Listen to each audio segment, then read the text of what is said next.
Hmm.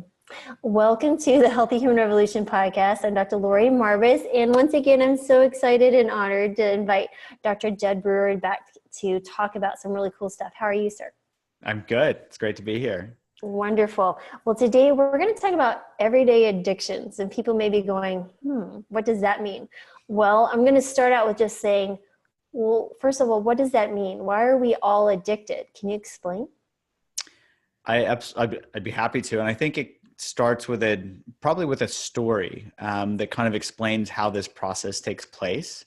There's actually a guy named Edward Thorndike back in the 1800s, and he was actually fed up by the endless stories of dogs finding their way home despite all odds, and he thought it was a bunch of hooah. I guess he wasn't a big Lassie fan. So this guy, he wanted to study how intelligent animals actually are beyond anecdote. And so he would put cats and dogs in cages, and he'd put food in plain sight. And he'd give them a little trick to try to figure out to get out of the cage. And he measured how quickly they learned to escape by pulling levers or doing whatever.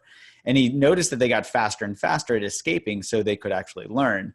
And importantly, he could measure this. And even noted in his paper, which he calls Animal Intelligence, he noted that this could be repeated and verified by other experimenters. So he actually kind of kicked off this field of behavioral or cognitive neuroscience where we can, precisely measure and verify things. So fast forward about 50 years, and there's this guy, B.F. Skinner. Many people probably are familiar with him. He's relatively well known. He's most famous for his work with pigeons, and found that he could replicate these experiments, and he could actually teach pigeons to win a cross-court shot in ping pong for a reward. So he could teach them that specifically. So Skinner is interesting because he developed a theory that he called operant conditioning, or positive and negative reinforcement, which is probably something that we all learned in college. Like, what is that thing? Now, we now know that this was actually set up as a survival mechanism to help us remember where to find food and also to avoid danger. So it requires three things: a trigger, a behavior, and a reward. So if you think of this as, if we're hungry, we find a food source, we eat it, our stomach sends this dopamine signal to our brain that says, remember what you ate and where you found it. Okay. So that simple process, trigger, behavior, reward, in the year 2000, Eric Kandel wins the Nobel Prize, showing that this is evolutionarily conserved all the way back to the sea slug. Okay. So a very, very well characterized theory. It's rock solid, and it was reproducible. You could reproduce it in cats and dogs, pigeons, and even the sea slug. So, I had learned operant conditioning in college, didn't really think much of it.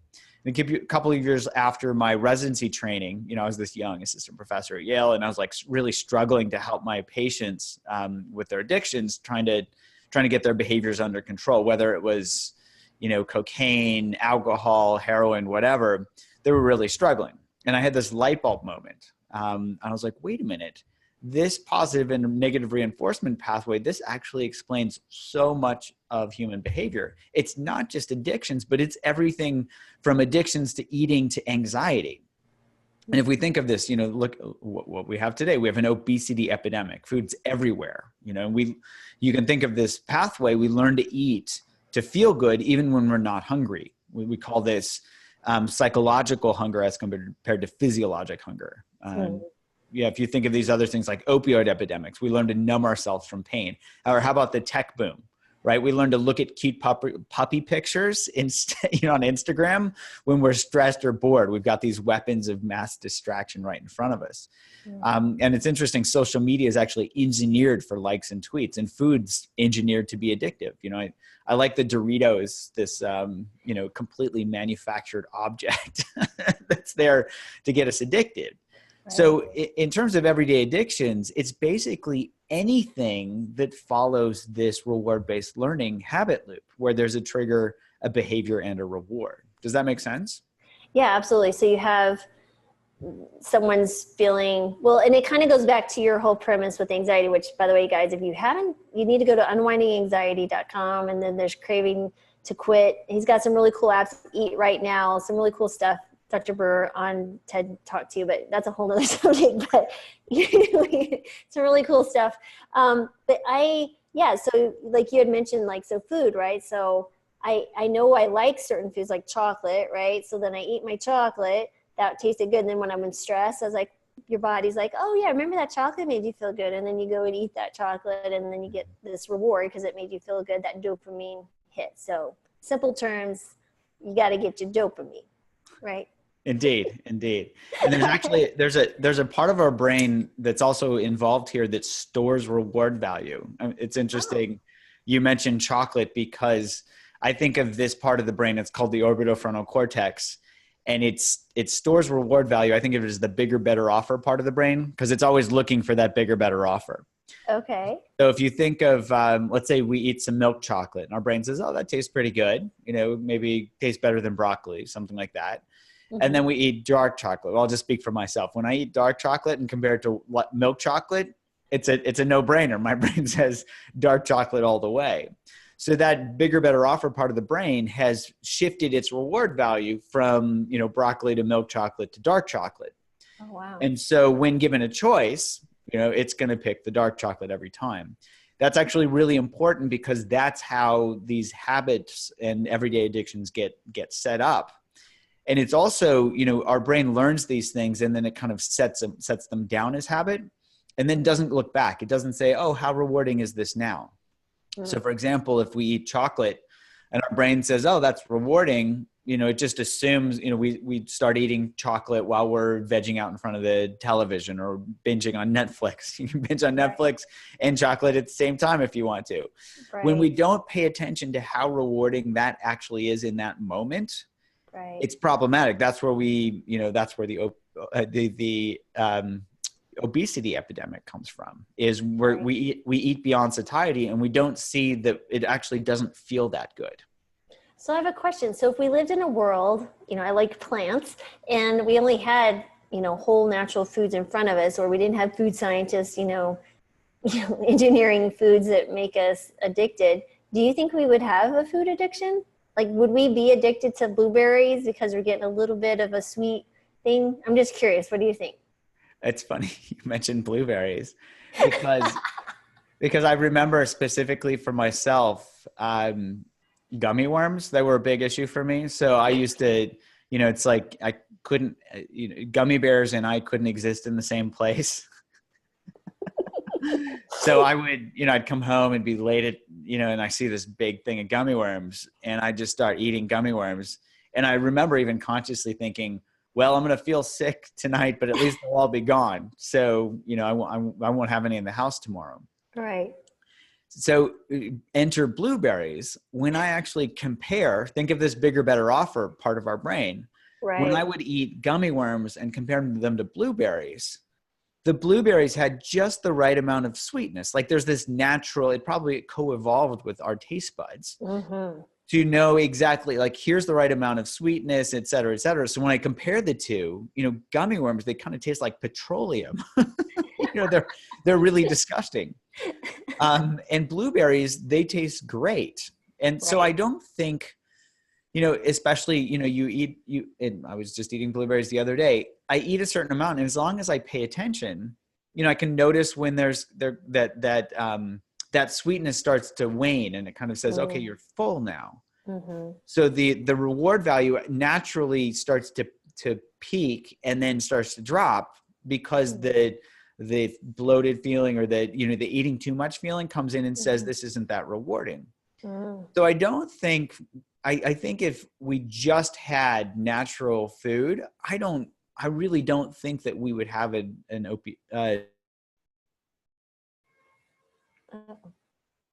my thought. I could be wrong.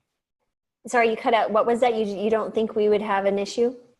If we only had natural foods to eat, I can't imagine we would have an opioid, probably that too, an obesity epidemic. I can't imagine that we'd have an obesity epidemic. I can't imagine overeating on blueberries. So blueberries and dark chocolate are my thing as well. So, if ever I had to have a last food as my last wish, it would be dark covered, give me some dark chocolate covered blueberries. Oh my gosh. And so that would be, I think, the same thing, right? Because you're not getting that, you hit a bliss point, I think, where you're like, all right, you reached that satiated feeling and stress receptors are saying you're done because of fiber and all the nutrients. So I agree. I think you're right on, personally. Well, So my stomach says it's so, but that's an N of 1. And yours says it's so too. So that's an N of 2. so we are 100% so far. That's right. In case after case. Well, there's something to it whenever, I'm working with patients, and I've been doing plant-based nutrition with patients for 7 years. What I see is they're like, Dr. Marbas is so weird. My cravings go away. So I don't even crave those unhealthy foods anymore. And the sweetness in their taste buds switch. So I think, we're clearing out all the, the unhealthy tastes and desires, and they're actually going to where they should be. And that's where we see that amazing result of no more cravings, at least. Yeah. It's interesting you say that, because I see that as well with our mindful eating programs, like the Eat Right Now program. When people are eating just natural food as compared to junk food, they notice that the junk food actually just kicks them in the pants to eat more junk food. Whereas they don't have that same level of drive of, I have to have more with natural food. And I'm sure that has to do with dopamine release. There's recent studies showing that you actually get dopamine release in 2 places, once food hits your tongue, and then also when it gets to your stomach. Interesting. And there's some speculation around, this kind of inducing or suppressing certain things. See, especially if things are, really jacking that dopamine system, that could just, perpetuate more and more and more. Interesting. I need to read that paper. That would be really cool. Because I like to try to take tidbits of information and give my patients a little bit of knowledge, so that when they start having certain things or someone asks them questions, they can just have it's like little newsflash, like little Twitter notes saying, here or there. That would be cool. Awesome. So what can we be addicted to? I mean, so you were mentioning technology, you were mentioning foods. I mean, is there anything off limits like that we wouldn't become addicted to, other than like whole natural foods maybe? But like, where is it just this manufactured environment that we have, or would we have become addicted to other things in our whole natural environment? I mean, I think those are especially where it could be engineered, those are the extremes. So okay. People spending, I think there was a study showing the average person swipes their phone over 2,000 times a day, something ridiculous like that. Wow. Yeah. And the top 10%, it's like 2 to 3 times more than that. So, wow. These weapons of mass distraction are really, they're doing a good job of keeping us hooked. Weapons of mass distraction. That is hilarious. Being prior military, I appreciate the WMD. So, but there are a couple of other things. We've looked at this. So there were some. Well, I'll talk about anxiety because I think there's the most work around this. There was a guy, Borkovec at Penn State, who did a lot of work showing that anxiety can be perpetuated in the same negatively reinforced way that food can be. When we're stressed out, we eat to feel better. When we have a negative emotion like fear, we can go into a worry thinking mode as a way to feel like we're in control of that negative emotion, or distract ourselves from that negative emotion, or occasionally, plan something that actually works. So worry, I would say, and anxiety can be negatively reinforced in the same way that these other everyday addictions are. Okay. So I think it can even go into the realm of emotion or mood or anxiety disorders like anxiety itself. And you go into that in your Unwinding Anxiety app. It kind of explained it. But can you explain how someone starts? Let's say something initiates, or the ball starts rolling with anxiety. Then how does that build into a persistent issue? Can you just kind of talk to that a little bit? Sure. So if we have some fear, let's say we're planning a trip, especially let's say we don't travel very much, and we've planned a trip to, to fly somewhere. And so we plan to, plan our trip and plan out when we're going to go to the airport. So we might think, we might do that initial planning. And then the next day our mind has this thought like, oh no, what if I miss my flight? And so there's that trigger. And then the behavior is to start worrying about missing the flight, right? We've already planned it out. We've already got it all mapped out. We might go through the plans again. We might plan 10 times, 15 times. None of that actually changes. But there are a bunch of conditions that we don't have, over which we have no control, right? We don't know what the traffic's going to be like. We don't know if the plane's going to be late. We don't know how long the security line is going to be like at the airport. So there are a bunch of things that our brain doesn't have any control over. But that worrying at first says, okay, if I worry, I'm going to figure this out. I'm going to have more control. But the reality is the worry itself doesn't feel very good. So it's not very rewarding. So instead of that fear thought being a trigger to trigger worry, the worry becomes its own trigger and then starts just pinging off of itself. I think of this as like going over the event horizon to this black hole of anxieties where, the worry was there to help with the anxiety, but now worry is just causing more worry. And then it's just worry. Wow. Excuse me. So you just get this downward spiral effect. And so then that's where your work comes in with the mindfulness to step out of it and observe it. Yes. And work Yeah. with it. So to map it out, see, oh, look, I'm getting stuck in this worry habit loop. How rewarding is this? So that our orbitofrontal cortices can see, this isn't that rewarding. We become disenchanted with that old behavior. And then we can actually substitute with a bigger, better offer of mindfulness practices to help people step out of the loop itself. Which is really cool. And you have a book called, I still need to interview you about your book too. We got lots of interviews to do. So, okay, when does someone know they're addicted? So I guess it goes back to what is the actual definition of addiction? So can you explain a little bit so we can just kind of be maybe observers of our own behavior and take that curiosity track like you talk about a lot and just, how does that process start to even understand? Sure. So it doesn't have to be a classic addiction like alcohol or heroin or cocaine. We can simply look at our own behavior. And I like the very simple definition of continued use despite adverse consequences. That was a definition I learned in residency training. And it really stuck with me because it was simple. It was simple. I could remember it. It was pragmatic. And it also helped me apply that to all sorts of behaviors, including everyday addictions. So, if somebody is getting in a car accident because they're texting too much and they're not paying attention when they're driving, well, there's continued use despite adverse consequences. And in fact, texting has been shown to be more dangerous than drunk driving now. Right. So there's a great example of, everyday addiction of being addicted to our phone, just texting, where there's continued use despite adverse consequences.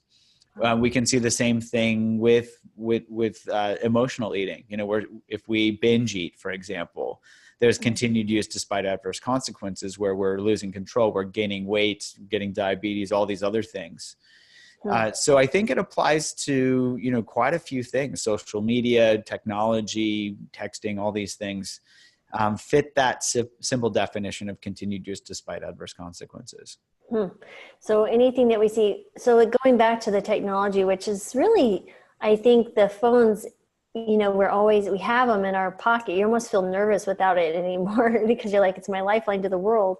But we're seeing now with children, right? So we see kids that are on these cell phones, and there was an interesting Facebook post. There was a teacher, I think she was teaching either 4th or 5th grade, and she had her kids leave the phones on, and as she was teaching class, she had a little chalkboard, and whenever someone got a notification, they were supposed to go up and click on it where it was. Was it an email? Was it a Twitter? Was it Snapchat? Was it Facebook? And all these different things. And it was hundreds and hundreds, in one classroom when teacher's trying to teach.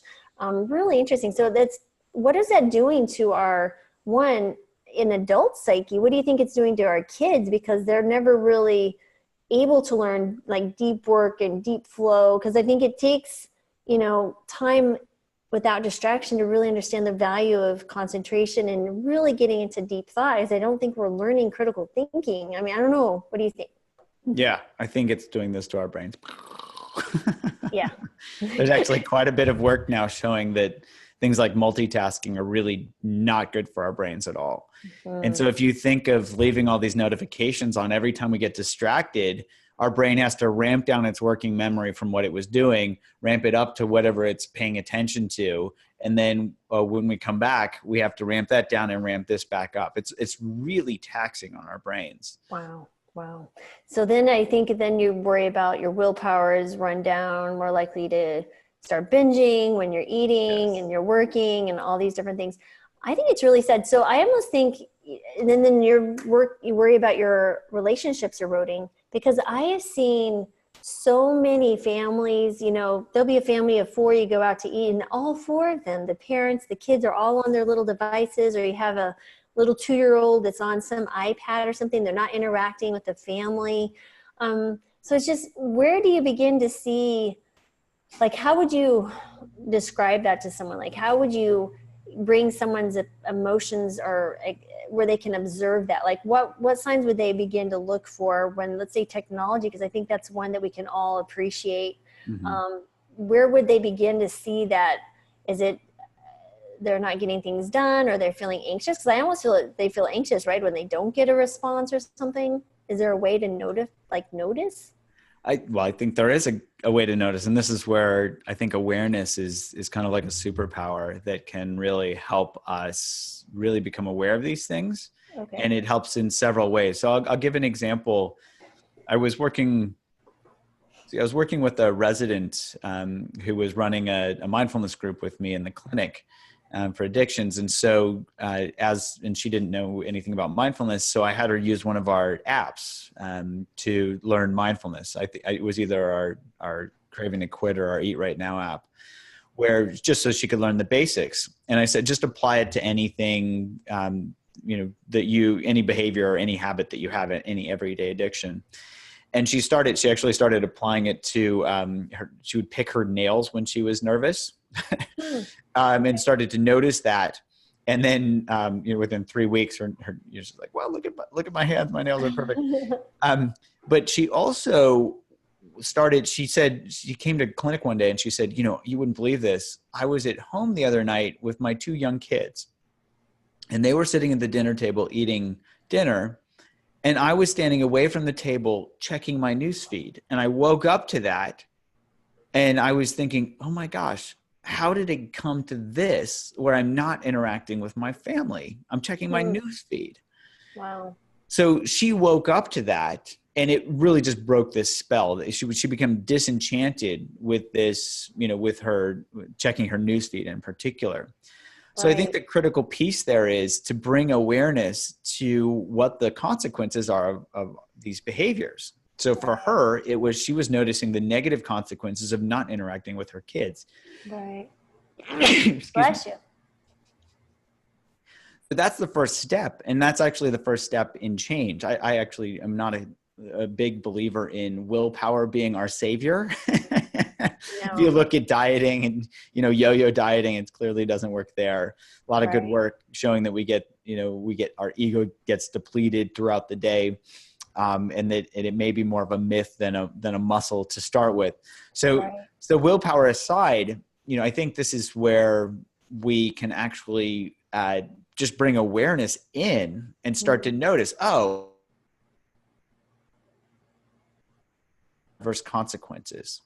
So you cut out, you said bring awareness in and what? And really pay attention to the adverse consequences. Like, what am I getting from this? Like experientially, not in a thinking way, like, oh, I shouldn't eat this type of food, or I shouldn't use social media. But just like the doctor that I was working with, she woke up and she noticed, oh, I'm not interacting with my kids. So there were clear adverse consequences for her. She felt horrible. Mm-hmm. That helps her orbitofrontal cortex wake up and say, wow, this is not very rewarding. And that reward value drops. Hmm. So I think that's really where it can, this awareness can actually help us see, oh, is this addictive or not? This isn't to say that technology is bad at all. I think I couldn't navigate in Boston without my GPS. So I think technology is really helpful. Yet if we have, if we're a complete slave to technology, then we're going to get addicted to all sorts of things, just using that as an example. Right. So really bringing awareness to the consequences helps us differentiate, oh, is this helpful or is this harmful? So it goes back to, I like what you were saying, you're not judging the behavior, you're just observing it and making a statement, a truth statement saying, this is not fruitful, this is, not enjoyable. Then you just become, it's just not as enchanting as like you said. Yeah. So yeah. Interesting. And the non-judgment helps because it helps break the veil, or that spell from something. It's like, oh, I love gummy worms. Let me actually see. No, they're not that great. And it also helps with the self-judgment, which I see so much, especially in our Eat Right Now program or even our Unwinding Anxiety, where a lot of people are they judge themselves. Oh, they can't even look in the mirror, some of them, because they judge themselves so much over that. So if we can't objectively see ourselves, it's going to be really hard to be able to work, because then they're stuck in these habit loops of self-judgment. They think about what they might look like, they get this trigger of judgment, and then that just spirals them out even more. Wow, because it is a bit of a spiral for sure. So do you have any suggestions for, like, do you find that I don't know, maybe there's research or not, that with technology that there's certain things we can do to decrease, because we are all going to be connected by technology. Is there certain things that will decrease, like maybe turning off the notifications, or when you are working, turning everything down? I mean, do you have any recommendations for people who are, okay, so like now where it's a problem, how do I fix it? Yeah. So I think there are two things. One is, if we know that these notifications and whatnot are very distracting, it's relatively straightforward to turn them off, and then be in, really bring a conscious awareness to when we want to check and say, am I about to check my email or my Instagram feed or whatever because I have an urge and I'm just, impulsively doing it because I'm stressed? Or has it been 3 hours and it's, I'm consciously checking my email to see, what's going on and responding to emails. I see.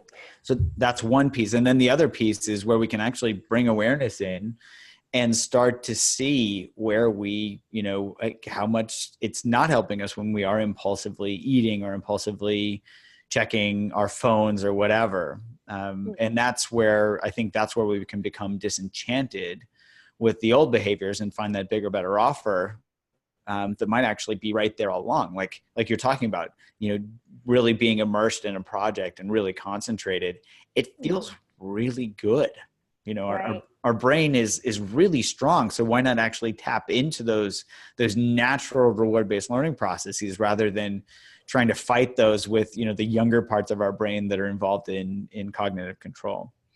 Right. And I think that's why I like running, because there's no notifications, there's nothing, and it's just solitude and your focus, but it's rewarding in that sense that can just think and kind of evolve through problems that you need to solve. It's like, I think Einstein used to, although I'm not Einstein or anything, but Einstein used to just sit and think, right? You just think through a problem, just work out his hypothesis. I'm sure he did, like, I don't know, thinking experiments or something, but it's kind of that ability to allow, ourselves to actually think ourselves through something versus it reacting emotionally and constantly never being in touch with the emotion that we want. And it's just, there's so much rapid response that we just can't sit back and enjoy things and, cherish and enjoy. I agree. And I think that from what I understand, it was not only Einstein. So there was this phrase attributed to Einstein,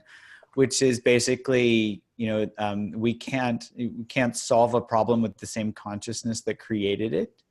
As in, it's hard to consciously think through a problem. I don't think he consciously thought up his laws or his theories of relativity. Right. But this goes back to even, Charles Darwin, who had this contemplation path behind his house. I don't know if I don't think it's required to have a long beard, but I could just picture him, kind of percolate through his head.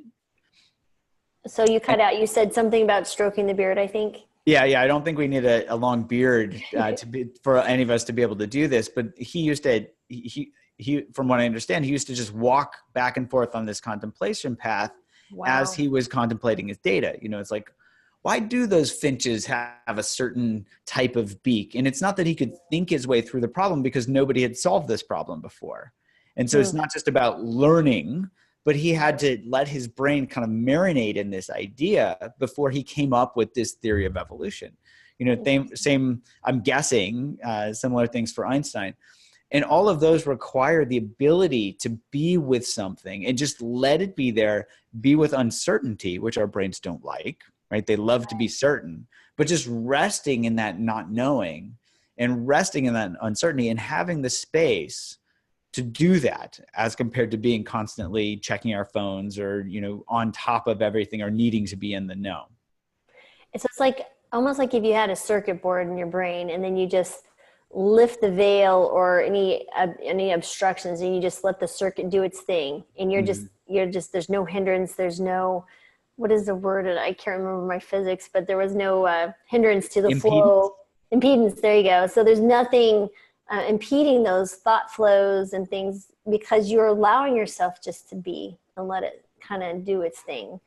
I guess that's why people wake up and they have solutions to problems from, you know, maybe the day before or the night before, because their brain subconsciously has like been percolating and going, let's do this, let's do that. So yeah, our brains work so much better when we get out of the way. So many things work better if we just get out of the way. That's hilarious. Oh my goodness. But you had mentioned earlier before we started the podcast, the 3-to-1 positivity ratio. And I think that's really fascinating. So would you mind just talking a little bit about that and what that means exactly? And, you know, just the science and why, just kind of go with that and see what you think. I'd be happy to. This was, and I think this is a cautionary tale that you know may be worth listening to. So I don't know how many folks have heard of this 3-to-1 positivity ratio. It's basically, you know, have 3 positive to every 1 negative thought or every 1 negative emotion, and you'll succeed.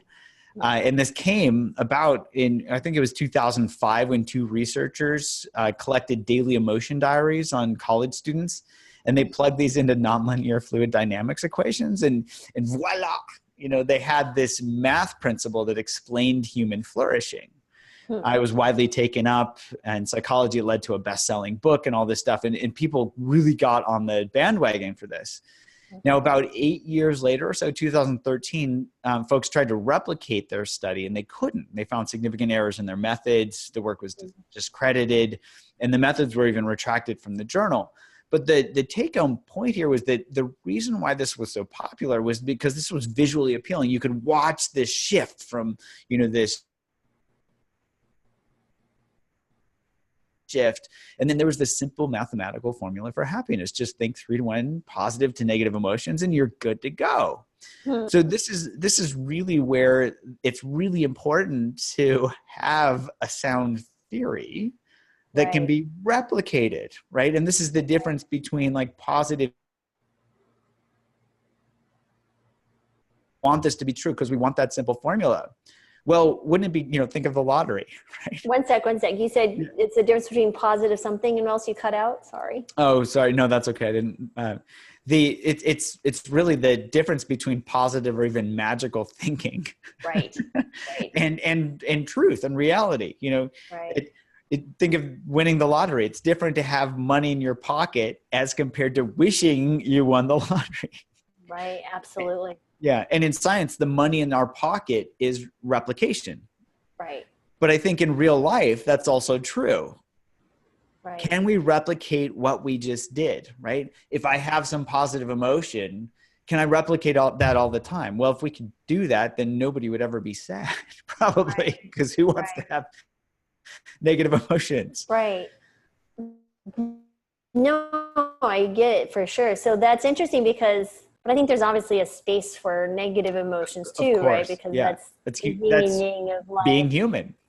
Totally human. Even as humans, we're very difficult creatures. But it is interesting because, you know, there's always these writings about happiness and more of this happiness, which happiness is I think just a reaction to a stimulus, like you said, right? There's no maybe there's joy or peace or thriving in a sense, but I don't think happiness is something that people should be striving for. I think instead it should be mindfulness and peace and contentment, maybe is the word I'm looking for.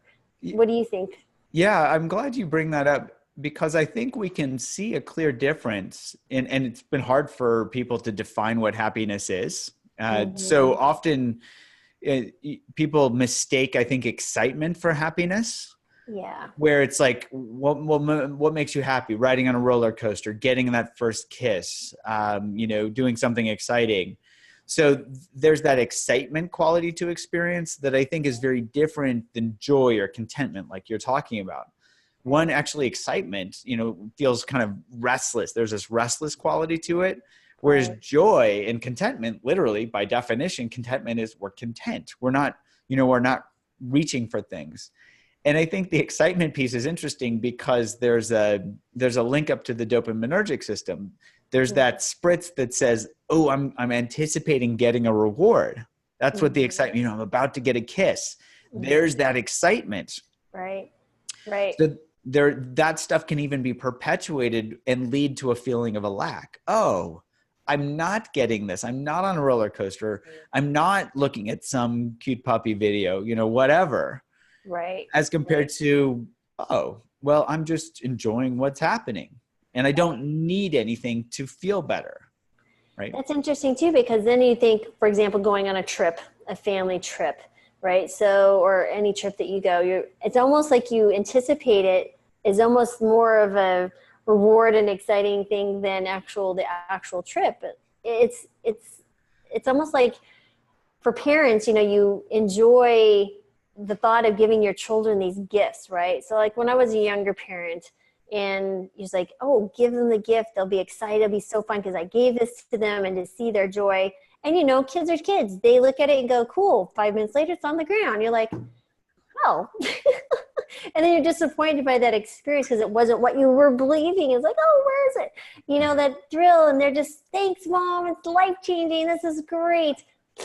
So we just learned that we started doing experiential Christmases where we just go on a trip as a family and build those memories together. And by far, the most incredible experiences have been those trips, outside of, the occasional getting a kid something that they really want, but, something that they'll really actually cherish and use. But that it is interesting. Is there any research on the expectation versus the actual experience of something? There's actually quite a bit. There was a guy, Wolfram Schutz, who did a bunch of work with non-human primates showing that when we receive a reward the first time or through some novel behavior, then we get this dopamine spritz, and that actually says, okay, remember what you just did so you can repeat it. This actually goes back to this reward-based learning piece. Okay. Yet over time, the dopamine spritz shifts from receipt of reward to anticipation of reward. Interesting. So we start anticipating the behavior, which drives us to do it, right? It makes sense from a survival standpoint. Oh, go get food so you can eat, so you can survive. Right. Yet the same is true. It's not, being on vacation. It's anticipating being on vacation, because that's how our brains work. Interesting. So much things to think about here. So just because I know we're coming up on your time, any last bit where we should be talking about everyday addictions, like any last words of advice, or someone who's like, wow, this is something new. I never really thought about it. Just like you mentioned, the new resident. Is there anything at all that maybe you would just say, here's my last bit of advice on everyday addictions for the new listener, someone who's just like, wow, what is this about? Excuse me. Here I would say, one, know the definition, right? Continue just despite adverse consequences, and start paying attention to what you do in everyday life and see, is something causing adverse consequences or not, right? That already starts to help us pay attention to the things that might be helpful for us to pay attention to. The second piece would be to map out these habit loops, right? What's triggering me? Social media. Sorry, you said you just got caught. What's triggering me? You said what's Yeah, triggering? what's triggering me to do the behavior? For example, social media. Am I bored and am I checking my Twitter or Instagram feed because I'm bored? And Right. then, so mapping out what's the trigger, the behavior, and the result. Sorry, I think there are maintenance guides. They'll be okay. But so it's triggering. It's mapping out the habit loop and then the adverse consequences. Yes. One sec. I was going to So, pause this. Go ahead. Sorry. so the second step after we map out these habit loops, what was the trigger, what was the behavior, what was the result, is really to dive into what is the result? What am I getting from this experientially? Oh, what is it like to eat 3 cookies as compared to 2 cookies, as compared to 1 cookie, as compared to blueberries? Right, absolutely. So you can almost look at the adverse reactions, or adverse events in your life and going, I keep having something happen, or, if they're getting sick all the time, or if they're finding that they're worried or anxious about something at a certain period of time, saying, why am I? And then maybe go backwards, follow the breadcrumbs backwards and seeing what are those events. And then they can just kind of see the whole picture of the habit loop, right? Or is there an easier way? No, I think and it's relatively simple. So people can generally map this out pretty easily and then really dive into the results. What do I get from this?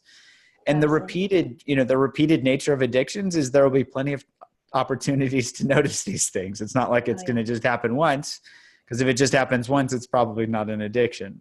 Right. That's where Absolutely. the continued use comes in. So the third step is simply to find that bigger, better offer. And we talked a little bit about some of the things, bringing curiosity in. There's specific mindfulness practices that tend to be that bigger, better offer that, we teach as part of our programs. Others teach that as well. But I think even, using food as an example, what's the bigger, better offer, blueberries or gummy worms, So if it's simply paying attention to food and seeing, well, what do I get from this food versus this food? It's a relatively simple process. Well, this is interesting because I look back at my own behavior, not with my own addictions. I'm not telling you, I was kidding. But if I look at patients with my conversations with patients, because I'm always trying to get people to eat plants. So I almost feel like I'm walking them through that step, right? So I'm walking them through these adverse reaction or events, diabetes, hypertension, high cholesterol, these obesity, joint pain, whatever it is. And I walk them through the physiologic point of, well, this is why this occurred. This is the process. This is why you're eating this. And I kind of used a little bit of the dopamine. I talked to them about, junk food and it's highly addictive and the environment and why you're wanting to eat this way and it's okay socially and all these different triggers pushing them to do that behavior, which led to this event. But then my bigger, better offer is no medications, no chronic disease, and feeling better. So I almost wonder if you're just hitting all 3 of those at once in this conversation, and that may be a better way than doing this traditional, what they call it, when you're motivational interviewing with patients and trying to figure out where are they ready in this chain of events of change, or looking for these, I find that the way when I work that way with patients and I give them hope and bigger, better offer, which I call hope, that works really well. Really, really well. It does. And I think both work. I think the motivational interviewing piece helps people see how unrewarding the old behavior is. It's like, oh, why don't you eat more? Well, my diabetes is going to get worse. So there's, they're actually beginning to see their own, the own detriments of the old behaviors. And then you can say, okay, well, try this compared to this. And don't believe me, just try it and see if it's true. And if you lose weight and go off insulin, then there's a bigger, better offer right there. Right. Absolutely. I guess I feel urgency to have more actionable things really quickly. Like I make them commit to something before I leave them, because they may or may not come back. So that's my concern, is because if I don't, and they go off track and they keep on doing that behavior, there's death at their door, or diabetes, or loss of kidneys, or, so for me, I see it as a life-changing. And now it's actually kind of a funny thing, because then maybe I'm addicted to that, because I get the dopamine hit, my veggie crack is what I call it, literally, because then they get better And then I expect this behavior to continue as I get more and more people eat more vegetables. And it usually, so far it's been 7 years in the running. But that is fascinating. But that's also, it moves beyond, it's not like some 3-to-1 magic ratio. No. You're actually hacking into how their brains work, which is finding that bigger, better offer. Our brains it's Hercules. It's really good at learning. And so if you can tap into that learning process, and it sounds like you are helping them find that bigger, better offer, then, instead of magical thinking, we can move mountains. Interesting. That's right. It's magical thinking instead of moving mountains. I like how you ended that. That's excellent. Well, Dr. Brewer, thank you once again for an enlightening conversation. And I so enjoy anytime we get to talk to you. And I'm sure the audiences get massive provocating thoughts or provocation in their thought process and how they look at their everyday behavior. And I appreciate you. Thank you. No, thank you. It's been fun. Oh, it's always fun.